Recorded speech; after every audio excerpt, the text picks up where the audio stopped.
큐어 토스.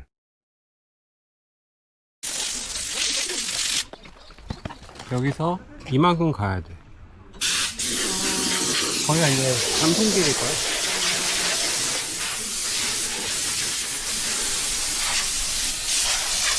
자연을 보호하자. 숭리산 법주사는 신라 시대에 창건되어 현재까지 1500년 가까이 법맥을 이어오고 있는 한국 불교의 핵심 사찰 중 하나입니다. 호서제의 가람이라는 별칭을 가지고 있으며 2018년 유네스코 세계유산 산사 한국의 산지승원에 포함되었습니다. 특히 법주사는 신라 시대부터 이어져 온 미륵신앙의 중심지로 유명합니다.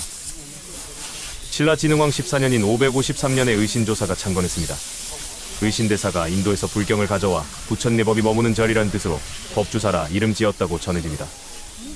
이후 진표율사가 해공왕 12년인 766년의 절을 크게 충청했습니다. 진표율사는 미륵보살로부터 직접 가르침을 받았다고 알려져 있으며 법주사를 미륵신앙의 근본 도량으로 삼았습니다. 이때 금동미륵대불과 5층 목탑팔상전의 전신을 처음 조성한 것으로 알려져 있습니다. 구려시대 법주사는 왕실의 적극적인 후원을 받는 국가의 중심 사찰국 차렸습니다. 기록에 따르면 고려 숙종 때에는 3만 명의 승려가 모여 인왕경회를 열었을 정도로 거대한 규모를 자랑했습니다. 세계유산 한국의 산사로 공동 등재되어 있는 법주사 종합 안내판.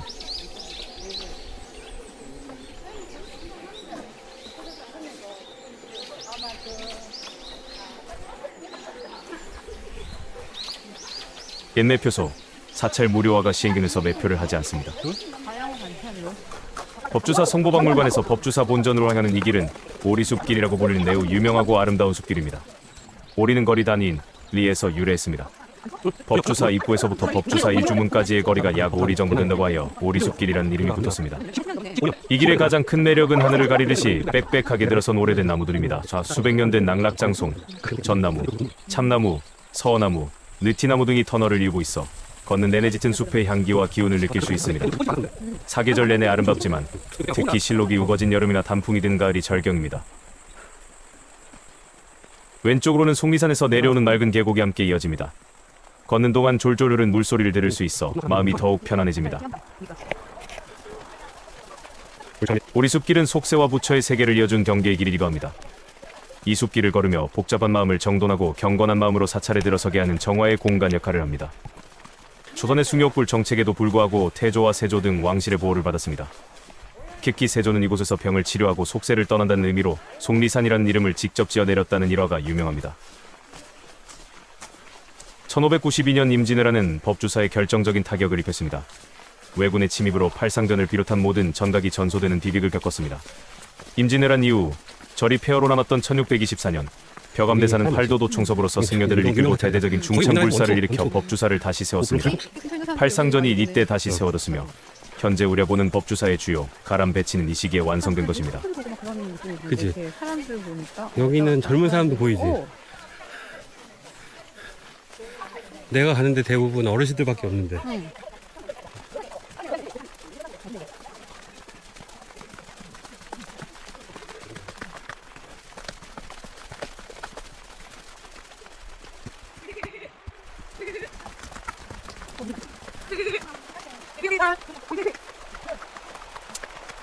커피숍이다. 아예 초입에 있는데? 많이 올라가야 돼. 아니 여기가 이제 시작이지. 일주문이니까. 앞에 보이는 법주사 일주문에는 호서제의 가람이라고 현판에 쓰여 있습니다. 안쪽에는 속리산대 법주사라고 쓰여 있습니다. 현재의 일주문은 1624년에 벼감대사가 중창할 때 세워진 것으로 전해집니다. 조선시대 불교 사찰 일주문의 전형적인 모습을 보여주고 있습니다. 근데 난 진짜 너무 신기하다. 이렇게 걸어다니는 사람 별로 없는데 가게가 정말 엄청 많죠. 여기는 대추로 막 오란다 이런 거 만들어서 판지. 그래 저렇게 뭔가 약간 만들어야지. 너무 다 똑같이 대추만 팔아. 근데 그거를 넣어서 뭘 만들려면 이게 단가가 나와야 되는데 그게 잘 안 나네.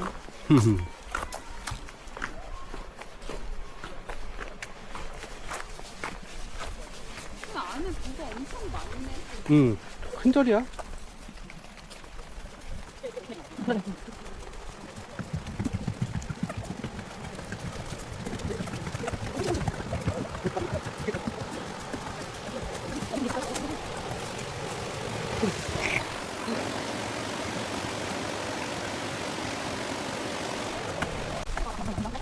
250m 더 가야 되네. 250m 하면 얼마 안 남았는데? 그치. 법조사 이쪽으로 가야 돼. 응. 저긴 천왕봉, 문장대. 나도 거기 가기 싫어. 너무 멀어.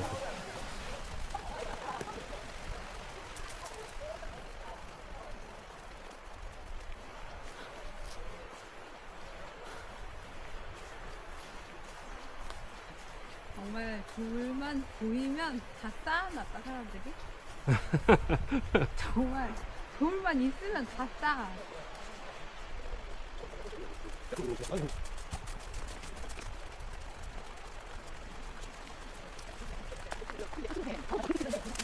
드디어 산책길이 거의 끝나간 모양입니다. 앞에 보이는 비각에는 속리산 사실리가 있습니다. 이 비석은 속리산의 내력과 특히 수정봉 거북바위에 얽힌 전설을 바로잡기 위해 세워진 조선 후기의 중요한 금성문입니다. 당시 민간에는 다음과 같은 전설이 퍼져 있었습니다. 당나라 태종이 새순물에 거북 그림자가 비친 것을 보고 도사에게 물으니 동국 조선 속리산의 거북바위가 당나라를 향해 있어 재물이 조선으로 빠져나간다고 답했다.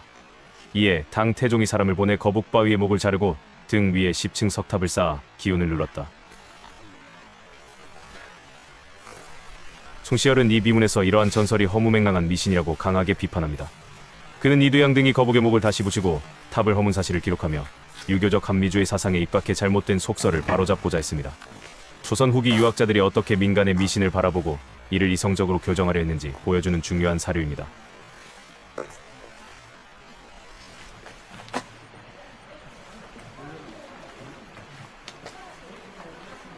여기 템플 스테이도 있네. 응. 안날 수가 없겠다 이렇게 큰데. 엄청 크지? 할만하겠지, 여기는. 여기도 한번 타고 장난하겠다. 그치. 이비는 조선 중기의 고승이자 승병장이었던 벼감대사비입니다. 법주사를 크게 중창하고 그렇겠지. 임진왜란과 병자월 때 승병을 이끌며 나라를 구하는데 앞장선 벼감대사의 삶을 기억하고 있습니다. 그는 팔도도 총섭으로 남한산성을 축조했던 인물입니다. 법주사를 호서제의 가람으로 불릴 만큼 크게 중창한 것입니다. 충청북도 유형문화유산입니다.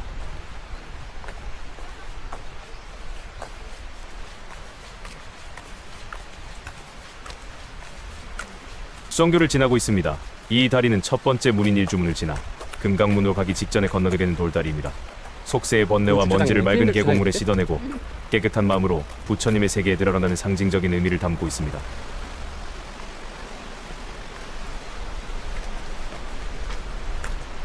팥집 또 있다. 아, 진짜 입구에 있네. 전통 세트. 유진 스님 오네. 10월 16일. 며칠 전이네.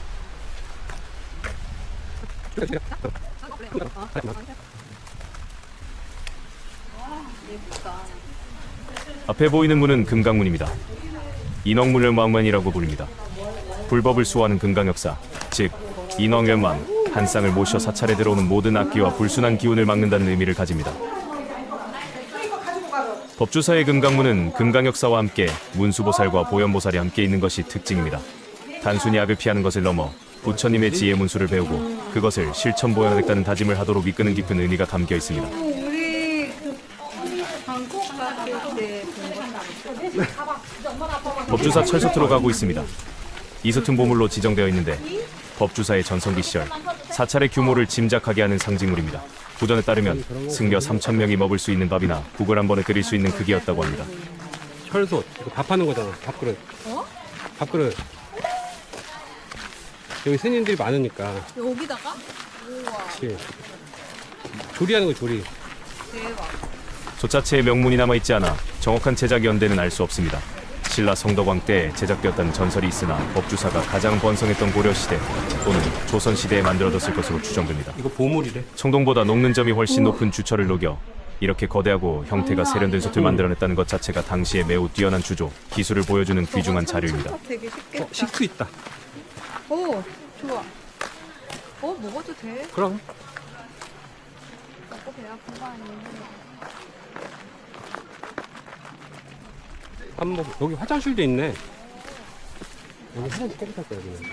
갔다 왔어. 이걸 떠먹으려고? 그게 이렇게 있어 물이? 응. 왜? 이게 물 어디서 오는 건데 이게? 응?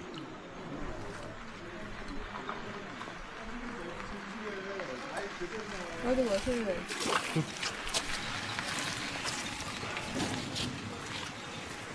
앞에 보이는 빨간 박공해문은 보물로 지정되어 있는 천왕문입니다.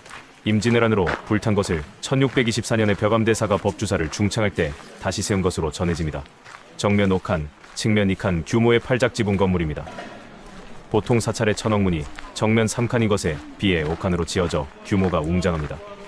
천왕문은 말 그대로 사천왕스 태왕을 모신 문입니다. 사천왕은 불법과 사찰을 수호하는 4명의 강력한 호법신입니다. 법주사의 소도사천왕상은 1624년에 만들어졌으며 보물로 지정되어 있습니다. 불행도우물은 보수공사 중이라 내부를 볼 수가 없습니다. 이 소도사천왕상은 당대 최고의 조각승원호 등이 조성한 것으로 조선 중기 불교 조각의 걸작으로 꼽힙니다. 높이가 약 5.7m에 이르는 거대한 크기입니다. 갑옷을 입고 눈을 부릅뜬 채 역동적인 자세를 취하고 있으며 발밑에는 악귀마귀를 밟고 있습니다. 앞에 보이는 5층 목탑이 법주사의 상징인 국보, 법주사 팔상전입니다. 이 건물은 불교 건축의 2가지 주요 형식인 탑과 법당의 기능을 절묘하게 결합한 현존하는 한국 유일의 5층 목탑입니다. 팔상전은 부처의 일생을 담은 8개의 그림을 모신 법당이자 그 외형은 하늘로 솟은 5층 탑의 형식을 띠고 있습니다. 밖에 가보면 분명 5개의 지붕을 가진 5층 건물이지만 안에 들어가면 하나로 완전히 트여있는 거대한 단일 공간입니다. 현재의 팔상전이 있기 전 신라 766년에 진표율사가 이곳에 5층 목탑을 세웠다고 전해집니다. 당시에는 미륵신앙의 중심지여서 용화보전이라 불렸을 것으로 추정됩니다. 신라의 목탑은 안타깝게도 임진을 할 때 왜군의 방화로 완전히 불타 없어졌습니다. 현재의 팔상전은 그로부터 약 30년 뒤인 1626년 벼감대사가 법주사를 대대적으로 중창할 때 다시 세운 것입니다. 신라의 기단 위에 목탑을 다시 세운 것입니다. 임진왜란 이후에 많은 사찰들이 다시 중창되었지만 그 중에서도 가장 주목받는 건물이자 고건축을 공부하는 사람들에게는 교과서 같은 문화유산입니다. 팔상전의 내부 구조는 너무나 멋집니다. 부처의 일생을 8개의 중요한 장면으로 나누어 그린 그림이 그려져 있는데 팔상도라고 합니다.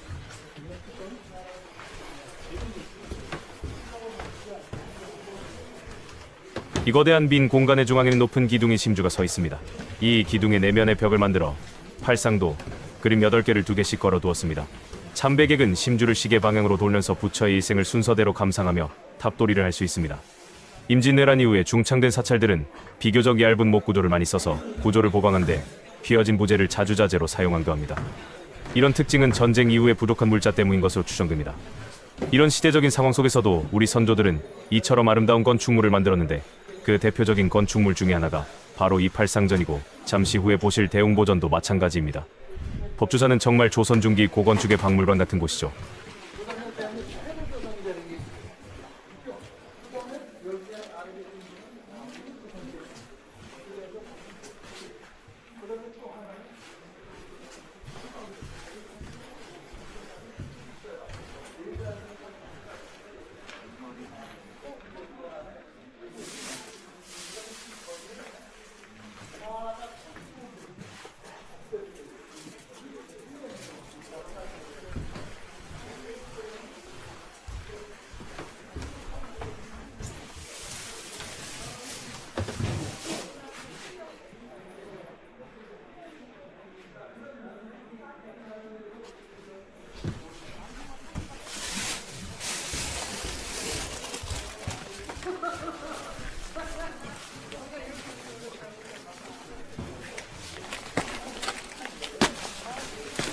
지석 등은 이름이 없습니다.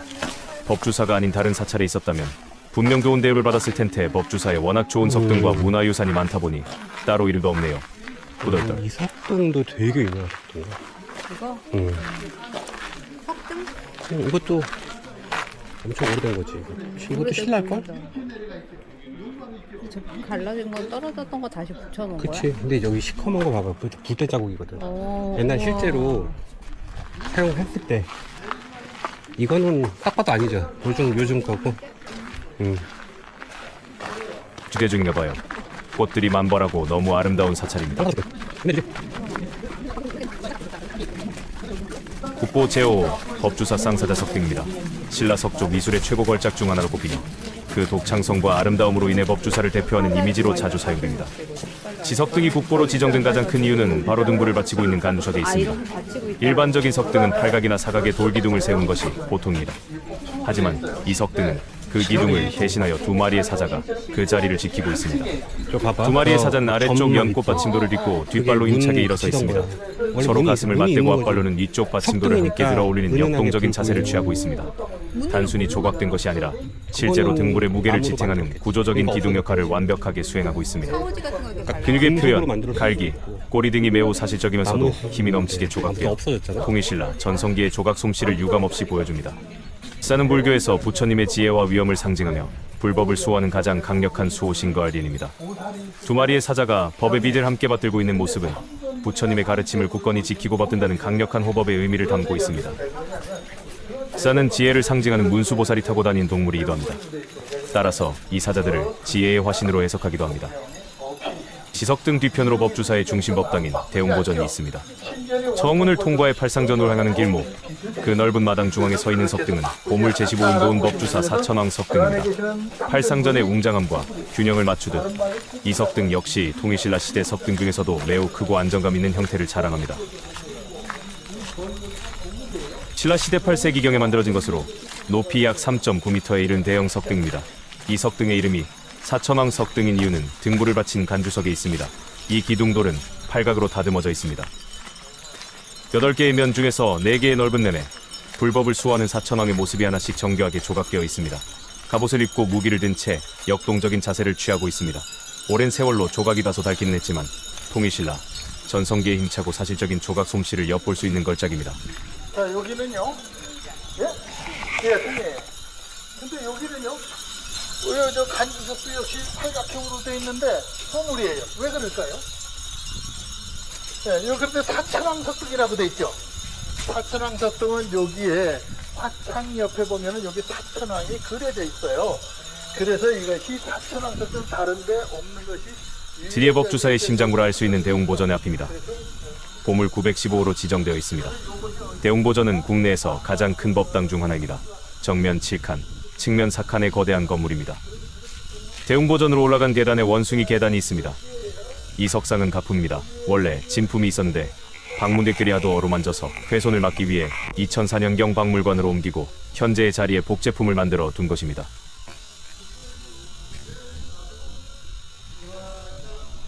이 석상의 가장 유력한 상징은 부처님을 따라 수행한 원숭이입니다. 저설에 따르면 석가모니 부처님이 수행하실 때 숲속의 원숭이들도 그 모습을 흉내내며 좌선했고 그 공덕으로 깨달음을 얻었다고 합니다. 즉, 이 석상은 부처님을 흉내만 내어도 천상의 복을 받는다라는 가르침과 모든 중생이 깨달음을 얻을 수 있다는 불교의 사상을 담고 있습니다. 동시에 원숭이는 예로부터 잡스러운 악귀를 물리친 벽사에 이미 있다고 여겨졌습니다. 능인전 난전 입구에서 악귀를 막는 수호신과 같은 역할도 하는 것입니다. 일각에서는 이 석상을 불교 경전을 구하러 간 서유기의 손오공과 관련지어 해석하기도 합니다. 여하간 다시 대웅보전에 대해 설명드리면 겉에서 보면 2층 건물이지만 내부는 팔상전과 마찬가지로 1층과 2층이 구분되지 않은 하나의 거대한 통층 구조입니다. 규모에 맞게 화려한 팔작지붕의 다포 양식의 전형을 보여줍니다. 대웅보전 내부에 들어서면 그 웅장한 공간을 가득 채우는 3구의 거대한 불상이 모셔져 있습니다. 이 불상들은 보물 제1360호 보은법주사 소조 비로자나 삼불좌상으로 지정되어 있습니다. 삼신불산신 퍼이 보원되어 있는데 중앙에는 법신물인 비로자나 불진리 그 자체인 부처입니다. 왼쪽은 보신물인 노사나보를 수행으로 공덕을 쌓은 부처입니다. 오른쪽은 화신물이 석가모니부를 이렇게 나타난 부처입니다. 대웅보전의 다시용은 석가모니부를 뜻한 별칭입니다. 따라서 대웅보전은 석가모니부를 중심에 모신 법당을 의미합니다. 하지만 이 법당의 중심에는 석가모니불이 아닌 비로자나불이 모셔져 있습니다. 비로자나불을 중심에 모시는 법당은 원래 대적광전 또는 비로전이라고 불러야 합니다. 법주사가 왜 비로자나불을 모시고도 법당 이름을 대웅보전이라고 했는지는 여전히 학계의 논의 대상입니다. 이는 법주사가 석가모니 신앙팔상전과 비로자나 신앙대웅보전 그리고 미륵 신앙미륵계부를 모두 아우르는 매우 포괄적인 신앙 체계를 가졌음을 보여주는 중요한 특징입니다. 임진왜란과 병자호란 이후 17세기 조선의 사찰 중창 사업은 국가적인 재정난과 물자 부족이라는 한계 속에서 이루어졌습니다. 하지만 우리 선조들은 이를 포기나 타협이 아닌 창의적인 구조 공학으로 극복해냈습니다. 법주사 팔상전과 대웅보전은 그 정점에 있는 걸작입니다. 대웅보전의 공포는 조선 중후기 다포 양식의 전형을 보여줍니다. 이은 얇고 작은 부재로 큰 힘을 감당하는 기술의 집약체입니다. 전쟁 직후에는 지붕을 바칠 크고 굵은 부재 삶이 첨차를 구하기 어려웠습니다. 대웅보전은 이를 해결하기 위해 크고 튼튼한 삶이 하나에 의존한 대신 얇고 짧은 여러 개의 부재 첨차, 삶이를 촘촘하게 겹쳐 싸는 방식을 택했습니다.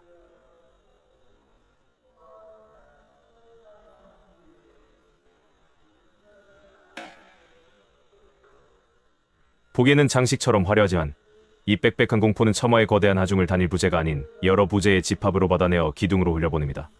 즉, 얇은 부재를 중첩시켜 보강한 것입니다. 또한 이 시기에는 부재의 끝살미를 길게 빼지 않고 대신 복잡하고 화려하게 조각하는 수서나 앙공 형태가 발달합니다. 이는 부족한 재료의 길이를 보완하며 화려함을 극대화하는 시대적 특징이기도 합니다. 대웅보전의 진정한 백미는 바로 내부의 지붕 가구입니다. 겉은 2층이지만 속은 하나로 뻥 뚫린 통층 구조이기에 이 거대한 단일 공간을 덮는 지붕의 무게를 감당하는 것이 핵심 기술이었습니다.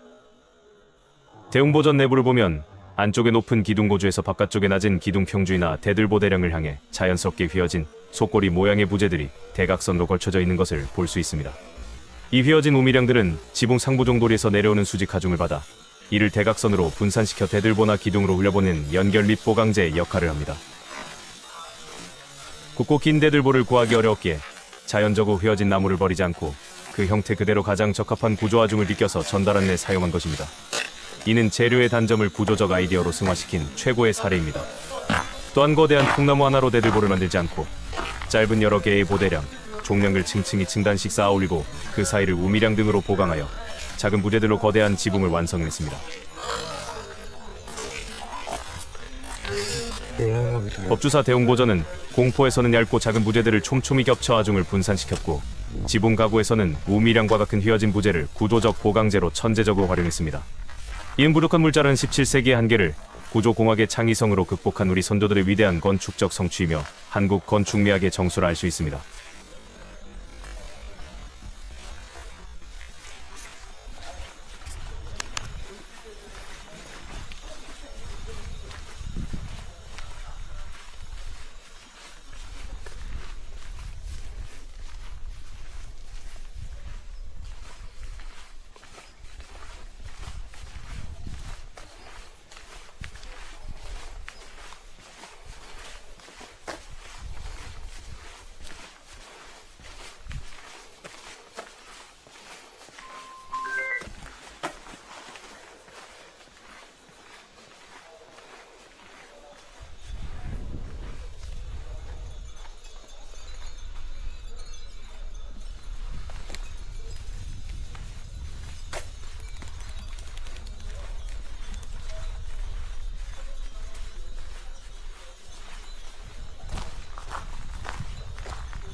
법주사 원통보전으로 가보겠습니다. 이 건축 역시 법주사의 독창성을 보여주는 독특한 감각이죠. 법주사 관음신앙의 중심 정각이며 충북 유형문화유산으로 지정관리되고 있습니다. 작아서 지나치기 쉽지만 고건축을 좋아하는 분이라면 절대 지나칠 수 없는 공간이죠. 원통보전이라는 이름 자체가 관세음보살을 모신 법당을 뜻하는 다른 이름입니다. 관세음보살은 원통교주라고 불리는데 이는 어느 곳에서나 막힘없이 중생의 소리를 듣고 구원한다는 뜻을 담고 있습니다. 원통보전의 역사 역시 대웅보전, 팔상전과 같습니다. 조선 1624년 벼감대사가 법주사를 대대적으로 중창할 때 대웅보전 등과 함께 다시 세운 것입니다. 원통보전은 정면 3칸, 측면 3칸으로 위에서 내려오면 거의 정방향에 가까운 평면을 가지고 있습니다. 지붕은 3호 지붕으로 우리나라의 정각에서는 쉽게 볼 수 없고 주로 탑에서 많이 보이는 지붕이죠. 정사각형의 평면 위에 이국적인 느낌을 주는 3호 지붕을 올린 것은 이 정각이 모시는 관세음보살의 원통함, 즉 막힘없이 모든 곳에 두루 미친다는 상징성을 건축적으로 구현한 것으로 해석할 수 있습니다.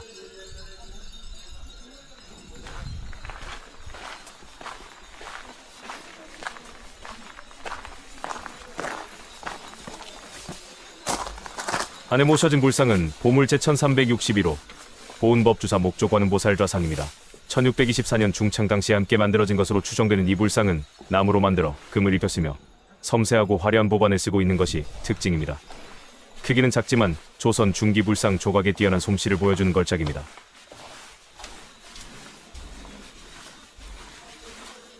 원통보전 내부의 불상은 화려한 광배를 등지고 있으며 불단 위 후벽에 탱호가 걸려 있습니다.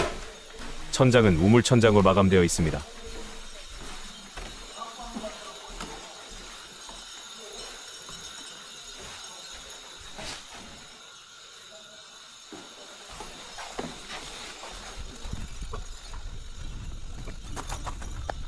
여기 또 특이한 석조문화유산이 있습니다. 석조이견보살입상이라고 불립니다. 보물 제1417호로 지정관리고 있습니다. 희견보살은 묘법연화경미화화 랭화징법화경에 등장하는 보살입니다.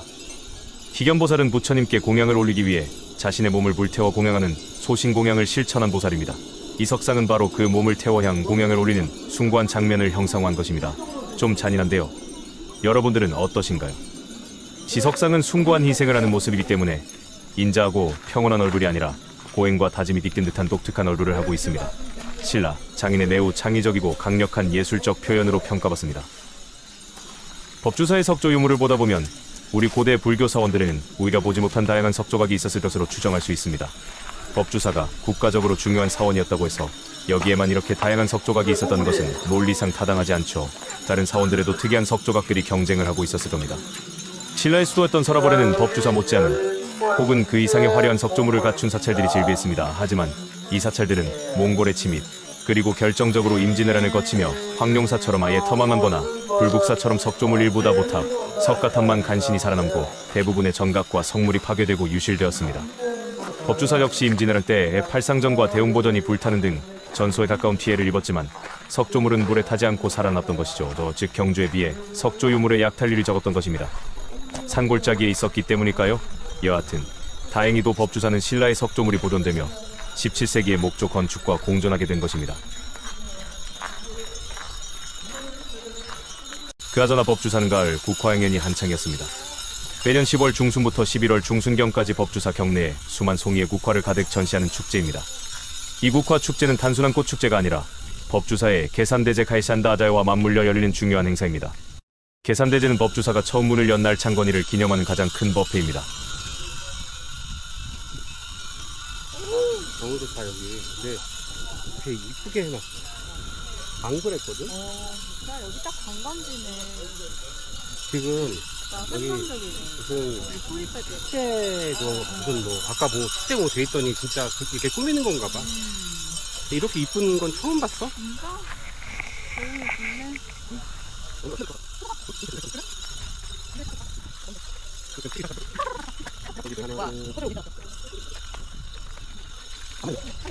소리하고 좋지. 저 석등 안 봐. 좋아. 풍경소리 같이 이렇게 보이는 거 좋다. 꼭 깨질 것 같아. 바람 많이 불면. 법주사 선의궁 원당으로 가보겠습니다. 왜 이렇게 젖어? 이곳은 충북 유형문화유산으로 지정관리되고 있습니다. 정확한 건립연대는 알 수 없으나 영빈이 씨가 세상을 떠난 1764년 직후인 1765년경으로 추정됩니다. 이 건물은 조선 21대 왕 영조의 후궁이자 사도세자의 생모인 영빈이 씨의 명복을 빌기 위한 왕실의 공식 기도처 원당으로 건립되었습니다. 영빈이 씨의 위패를 이곳에 봉안하고 제사를 지냈습니다. 이 건물이 매우 특이한 이유는 불교 사찰 경내에 있으면서도 유교식 사당의 건축 양식을 따르고 있다는 점입니다. 소슬산문과 별도의 담장으로 둘러싸여 경내의 다른 정각들과 독립된 공간을 이루고 있습니다. 이는 사찰 안에 왕실의 유교 사당이 들어선 극히 드문 사례입니다. 이후 손자인 정조대에 영빈이 씨의 위패는 서울로 옮겨지게 됩니다. 왕실의 위패가 떠난 후 법주사에서는 이 빈 건물을 역대 큰 스님들의 초상화를 모시는 조사각으로 사용했습니다. 이후 다시 나안전으로 사용되기도 했습니다. 이 담장이 되게 유명한 이거요? 예? 최근 법주사는 이 건물의 역사성을 되살리는 불사를 진행했습니다. 건물 내부에 아미타불을 새로 모시고 이와 함께 영조대왕과 영빈이 씨의 위패를 다시 봉안했습니다. 즉, 이 공간은 현재 원래의 건립 목적인 왕실의 명복을 비는 원당의 기능을 회복하였으며 기사에서처럼 영빈이 씨의 길, 추모, 다래 등이 봉근 역사적인 공간입니다. 선의궁 원당의 담장은 꽃담을 부리며 그 자체로 이 건물의 정체성과 예술성을 보여주는 매우 유명한 작품입니다. 이 담장은 일반적인 사찰의 담장 양식이 아니라 궁궐이나 유교 사당에서만 볼 수 있는 매우 화려하고 정교한 꽃담입니다. 이 담장은 흙과 돌, 기와 조각을 섞어 쌓으면서 그 자체로 하나의 예술 작품을 만들었습니다.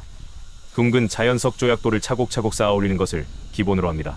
담장 표면에 흑색, 백색 돌이나 와편을 박아 넣어 길상이나 별 같은 다양한 무늬를 새겼습니다.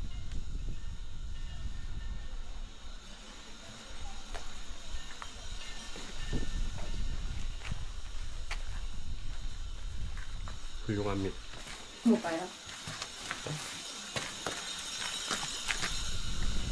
아, 오늘 되게 알차고 좋아. 법주사 대웅보전에 들어가면서 다시 한번 느낀 건데 저거 만들 때 유럽에서는 르네상스가 무르익고 특히 로마에서는 바로크 양식이 폭발하던 시기입니다. 베르니가 성베드로 대성당의 거대한 청동 발다키노를 제작하던 시기와 거의 일치합니다. 진짜 유럽의 성... 비록 그 아름다움을 구현하는 방식과 그 저변에 깔린 시대 정신은 달랐을지라도 17세기 초 동서양의 인간은 모두 신을 향해 당대 최고의 기술력으로 가장 아름다운 공간을 바쳤습니다. 한쪽은 권위의 재확인을 위해 압도적인 화려함을, 다른 한쪽은 절망 속의 구원을 바라며 재료의 한계를 극복한 구조적 색채적 화려함을 바친 것이죠.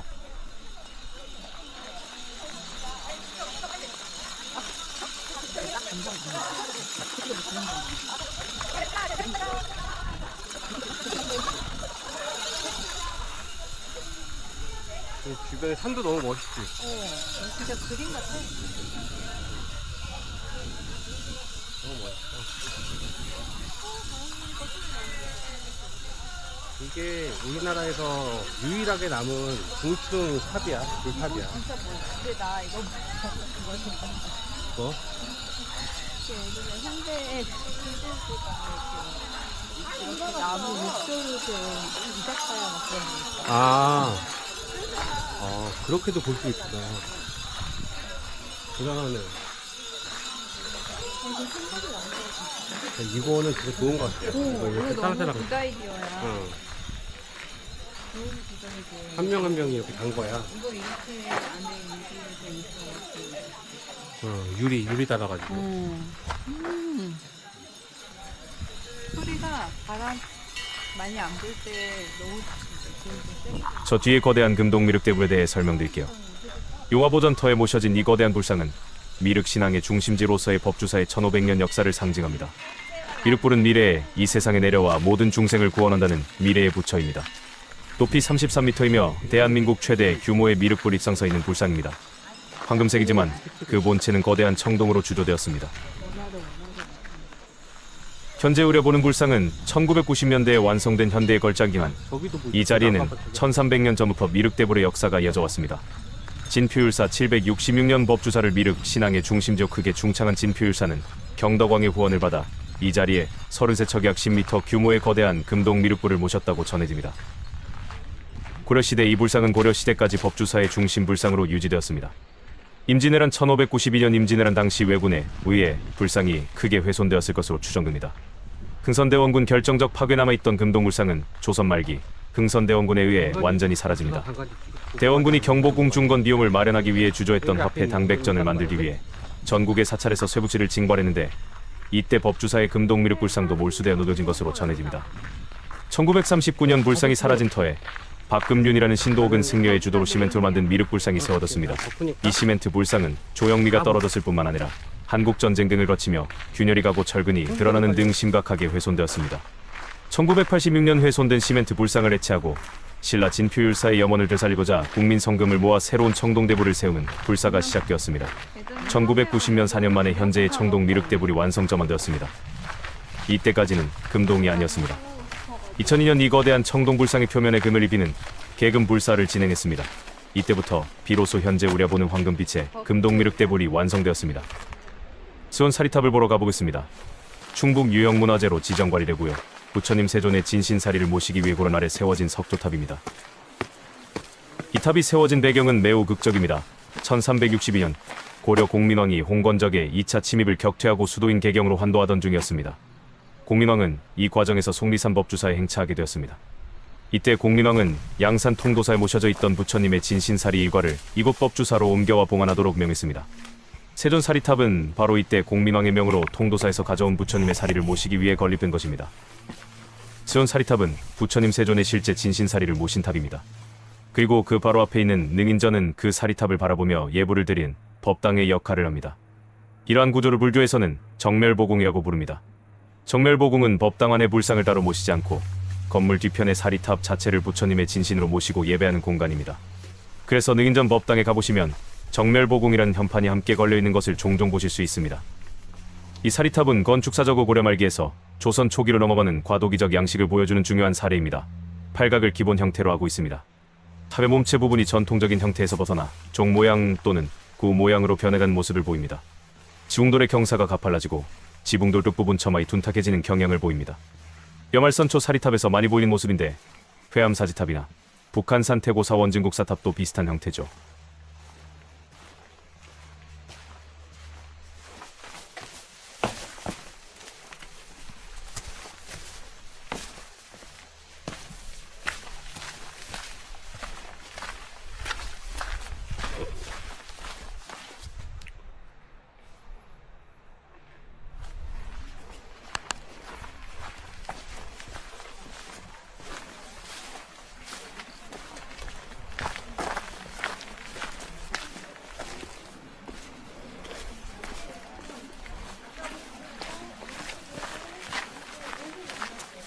물그릇 엄청 크지?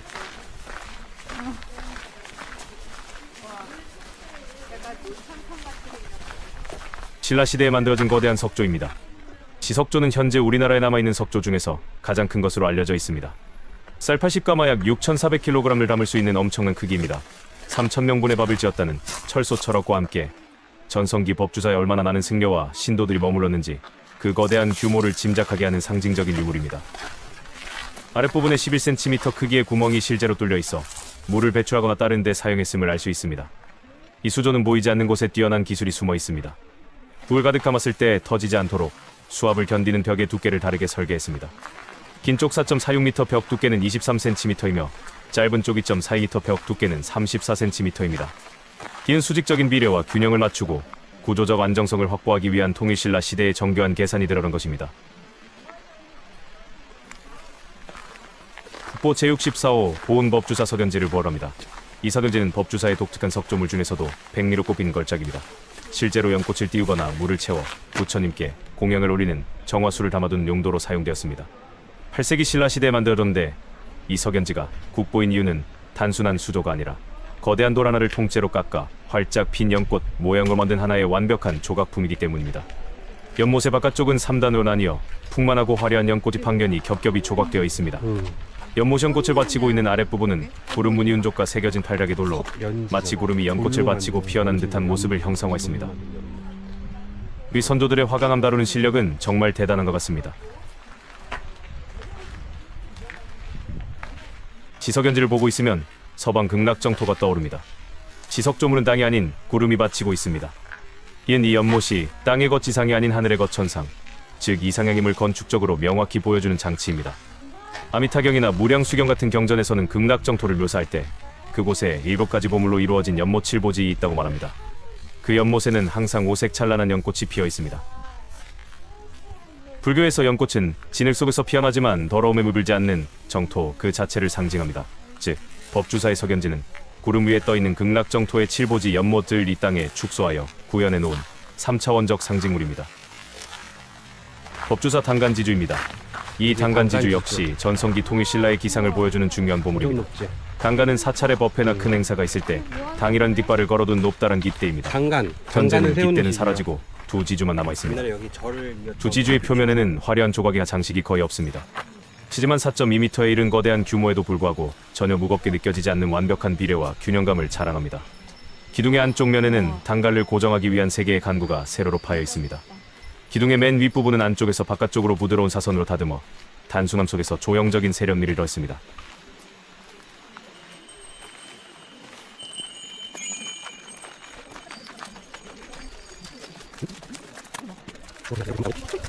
오늘은 시간 못 지키겠네요. 뭘요? 5시 안에 먹는 거예요. 지킬 수 있을걸요? 아니요, 저 4시간 넘었는데? 5시 안에 먹죠. 6시 안에. 그러니까 6시.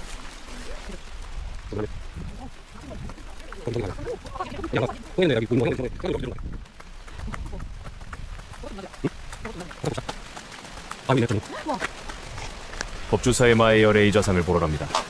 보물 제216호라고 하고요. 고려 초인 11세기에 조각되었다고 합니다. 이 마에불의 가장 중요하고 독특한 특징은 이름 그대로 레이저상, 즉 의자에 앉아 두 발을 내린 자세를 하고 있다는 점입니다. 대부분의 불상은 연꽃 위에 책상다리 결과부자로 앉아있는 좌상겨나 서있는 입상입니다. 하지만 이 불상은 연꽃으로 장식된 의자 대저에 걸터앉아 두 발을 아래쪽 연꽃 발판 위에 나란히 딛고 있습니다. 이 의자에 앉은 자세는 불교에서 미륵불을 상징하는 대표적인 도강입니다. 이는 미륵이 현재 있는 도솔천의 천궁에서 중생을 위해 설법받아다 미래의 이 땅에 내려올 준비를 하는 모습을 형상화한 것입니다. 미륵신앙의 중심지인 법주사의 정체성을 보여주는 미륵불로 조성된 것입니다. 통일신라의 사실적인 조각미와는 다른 고려 초기에 힘차면서도 토속적인 특징을 보입니다. 둥글고 원만하지만 코가 유난히 크고 입술이 두꺼우며 눈은 가늘게 떠 아래를 내려다보고 있습니다. 어깨는 넓고 각진 반면 허리는 유난히 잘록하게 표현되어 비사실적인 비례를 보입니다. 이은 고려 초기 불상의 특징 중 하나입니다. 법주사 창건 설화 암각화도 보입니다.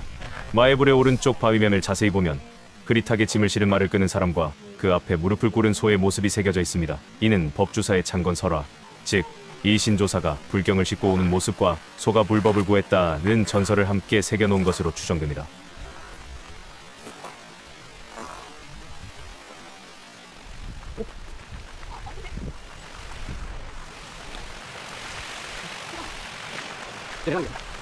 앞으로 법주사의 부도전이 보입니다.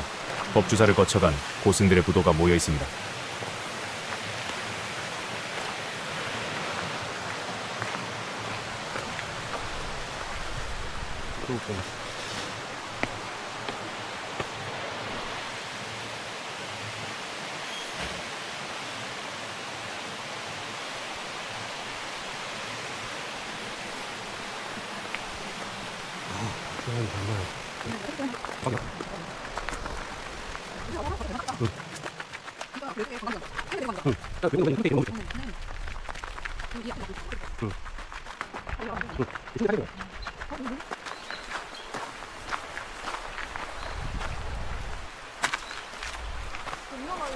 응.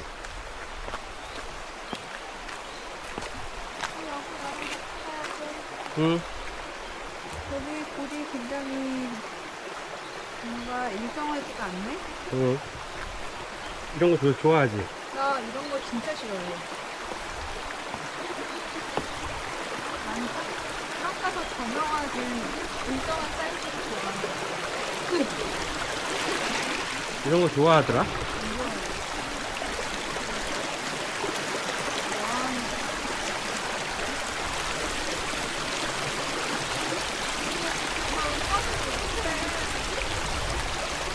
안 빠져. 나 깎이지 마. 나 일단 잡아놔. 한 번에 봐? 응, 한 번에. 그럼 금방 올 수 있어. 어떻게 없어. 나 여기 안 될 것 같은데? 아, 된다니까. 그냥 점프로. 아, 무서워. 어떡해. 되게 나 쉬워. 잡을 수 있어? 오, 진짜. 아유, 잘하네. 나랑 같이 가, 나랑 같이 가. 나 회사 가볼게. 하나, 둘, 셋. 어떻게 오빠 여기 또 안코트야. 안정적인 코스인데? 아니, 저쪽 손으로 가봐야 돼. 왜? 나 왼손을 안정적으로 내 품에 안겨. 날 땡기지 마. 하나, 둘, 셋. 으쌰. 자. 오케이. 오!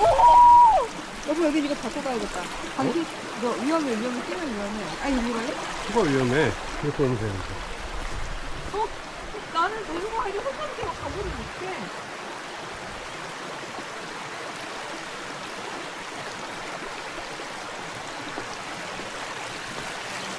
아, 이리를 딱 와. 안 돼. 다리가 좁아서. 아, 여보, 나 어떡하지? 힘 잡아. 하나, 둘, 으쌰. 마지막이야. 여긴 점프하면 되지? 와, 진짜. 이런 난코스로 날 인도하다니. 미션 컴플릿. 여보, 나 이러면 막 너무 몸이 막 오글오글해.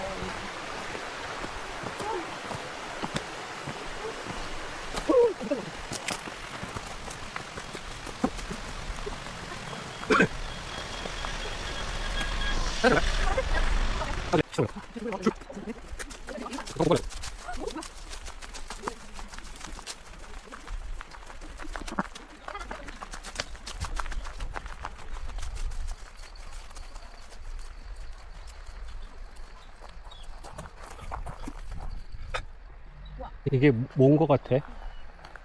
이거? 아니, 뭔 거 같아? 어, 내가 맞춰볼게. 응. 이거 석탑이야. 누구의? 어? 누구의? 스님의. 맞아. 부도탑이야, 다. 다 이제 무덤이지, 스님들. 근데 너무 재밌는 게 여기는 이게 다 우리나라의 그 뭐랄까 근데 뭐 이런 거 너무 새 건데? 요즘에 돌아가신 분들이야. 그러니까 우리나라의 그 진짜 부도탑의 다양한 종류를 이게 다 그치, 큰 스님들 여기 못 치려면 이제 큰 스님들 그러면 제일 그래서 그때 거의 가나? 스님이지. 하는 거 아니.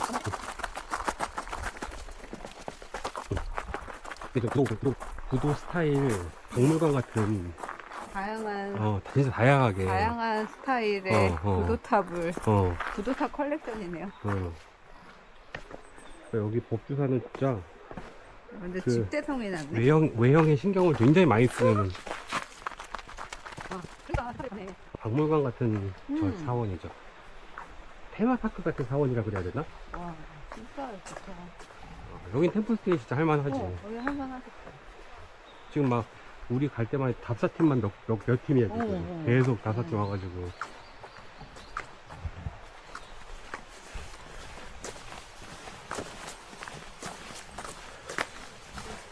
멋집니다.